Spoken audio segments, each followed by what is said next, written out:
Hello दोस्तों, welcome back to the daily dose box. दोस्तों, आज का ये इंपॉर्टेंट वीडियो शुरू करने से पहले मैं आपको कल की एक छोटी सी कहानी बताता हूं जो 5 मिनट की है। मतलब 5 मिनट मेरी बात हुई थी, लेकिन ये कहानी मैं अभी आपको 10 से 20 या 30 सेकंड में, ज़्यादा से ज़्यादा 30 सेकंड लगेगा, उसको ख़त्म कर दूंगा। दोस्तों, कल मेरे पास एक फ़ोन आया और बहुत बड़े चैनल से फ़ोन आया था मेरे पास और ये बोला कि तुमको ये रियल इन्फॉर्मेशन देख के क्या मिल जाता है। मेरे वीडियोस देखो, वहाँ पर भर भर के व्यूज़ आ रहे हैं। जरा सा टाइटल में, थंबनेल में मैं लिख देता हूं। तो मैंने उनसे ये कहा, हाथ जोड़कर कहा कि भले ही मेरे सब्सक्राइबर ना बढ़ें, भले ही मेरे वीडियोस पर व्यू कम आए, लेकिन कभी भी गाली मुझे नहीं खानी है। मैंने कहा कि आप अपने वीडियोस डालते हो, मेरा एक भी वीडियो उठा के देख लीजिए, किसी भी वीडियो में कमेंट सेक्शन मेरा ऑफ नहीं होता है। आप लोग जितने मर्जी हो कमेंट कर सकते हो, सही या गलत, उससे मुझे कोई दिक्कत नहीं है। तो उनको मैंने जो जवाब दिया ना, उन्होंने बोला तभी तो तुमने इतने वीडियोस डाल दिए हैं, लेकिन सब्सक्राइबर तुम्हारे उन वीडियोस के हिसाब से नहीं है। तो सिंपल सा मेरा जवाब ये था कि भाई, सब्सक्राइबर नहीं है कोई दिक्कत नहीं, वीडियोस पे व्यूज कम आ रहे हैं कोई दिक्कत नहीं। मैंने रेगुलर काम किया है, 2 साल से लगातार मैं पर डे वीडियो डाल रहा हूं, तो एज यूजुअल सी बात है कि भाई वीडियोस मेरे ज़्यादा होंगे।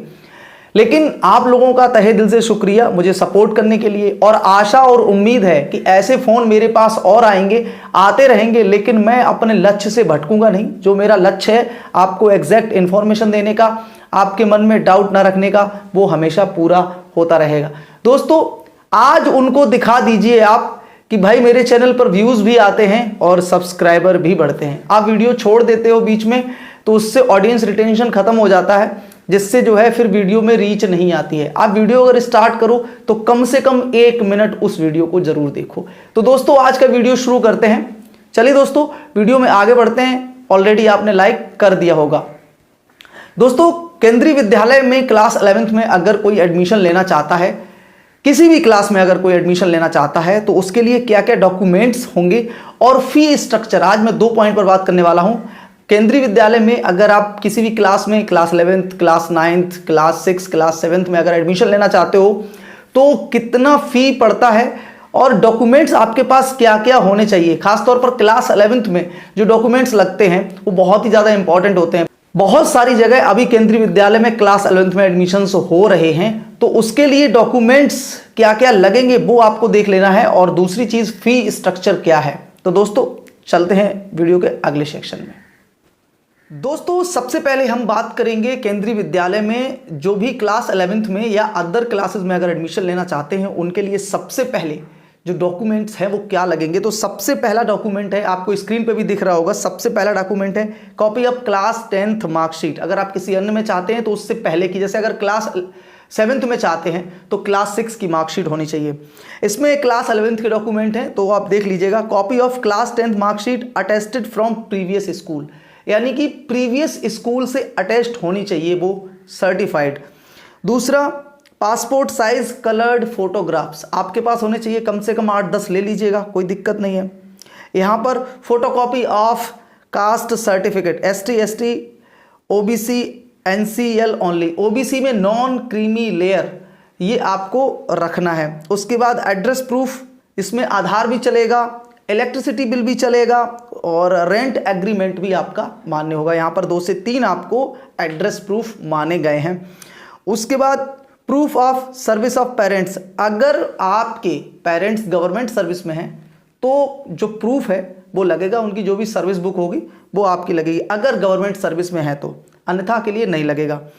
उसके बाद अगर आपने NCC किया है, किसी गेम्स या स्पोर्ट में आपके पास सर्टिफिकेट है, तो photocopy of games, sports certificate, scout and guide और NCC एक्सेट्रा। NCC किया है, स्काउट एंड गाइड्स किया है, या फिर किसी गेम का सर्टिफिकेट है तो वो लगेगा। अगर आप लगा देंगे तो you have to get better results. उसके बाद all pages of option form, photocopies of all document must be undersigned, यानी कि जितना जो आप फॉर्म भर रहे हैं उस पर भी अंडरसाइंड होना चाहिए आपका, और जितने भी फोटोकॉपी आप दे रहे हैं उसमें भी आपके सेल्फ अटेस्टेड वहाँ पर आप कर सकते हैं उनको। तो ये तो डॉक्यूमेंट्स रहे। अगर आपको डॉक्यूमेंट्स की लिस्ट चाहिए तो मेरा टेलीग्राम चैनल ज्वाइन कर लीजिएगा, वहाँ पर आपको ये चीज़ें मिल जाएंगी सारी की सारी। अब बात करते हैं भाई फीस स्ट्रक्चर पर। फीस स्ट्रक्चर बहुत सिंपल सा है, ज़्यादा फीस स्ट्रक्चर नहीं है भाई। देखो, एडमिशन फ़ी 25 रुपये है, इसकी एडमिशन फ़ी 25 रुपये है। उसके बाद अगर आप दोबारा एडमिशन, जो सेकेंडरी एडमिशन होता है, जैसे नेक्स्ट क्लास में जब आप पहुंच गए, री एडमिशन हो गया, तो 100 रुपये लगती है। ट्यूशन फी यानी कि जो स्कूल फी है, क्लास 9th और 10th बॉयज़ के लिए 200 रुपये है। क्लास 11th और 12th कॉमर्स और ह्यूमैनिटीज़ बॉयज़ के लिए 300 रुपये है। उसके बाद क्लास 11th और 12th साइंस बॉयज़ के लिए 400 रुपये पर मंथ है। कंप्यूटर फंड नहीं है इसमें। उसके बाद क्लास 3rd अगर कंप्यूटर एजुकेशन इम्पार्टेड है तो 100 रुपये लगेगा। कंप्यूटर साइंस फी प्लस सेकेंड स्टेज ये 150 रुपये है। और विद्यालय विकास निधि जो हर महीने पड़ती है वो है 500 रुपये। जैसे नवोदय में पड़ती है 600 रुपये, वैसे ही यहाँ पर भी पड़ती है। तो ये आपका फी स्ट्रक्चर है, सिंपल सा फी स्ट्रक्चर है। डॉक्यूमेंट्स भी आप देख लीजिएगा। और एडमिशन्स इसके मार्च और अप्रैल में होते हैं। तो फिलहाल में तो एडमिशन्स मेरे हिसाब से समाप्त हो चुके हैं, लेकिन थोड़ा बहुत जो 1-2 विद्यालय में वैकेंसीज बची हैं वहाँ पर एडमिशन्स अभी भी हो रहे हैं, जिन स्ट्रीम्स में सीट खाली हैं। तो आप चाहें तो अपने ज़िले में, आपके आसपास अगर कोई केंद्रीय विद्यालय है तो केवी आप अपने ज़िले का नाम डाल के सर्च कर सकते हैं, वहाँ पर ईजिली ये सारी चीज़ें गूगल पे मिल जाएंगी। तो दोस्तों वीडियो कैसा लगा लाइक कर दीजिएगा भाई ज़रूर से, और उस व्यक्ति को उसको ज़रूर दिखा दीजिएगा कि भाई हाँ, सच्चाई हमेशा जीतती है, चाहे देर ही क्यों ना लग जाए। तो दोस्तों मिलते हैं नेक्स्ट वीडियो में किसी नई इन्फॉर्मेशन के साथ। तब तक के लिए ख्याल रखिए। जय हिंद।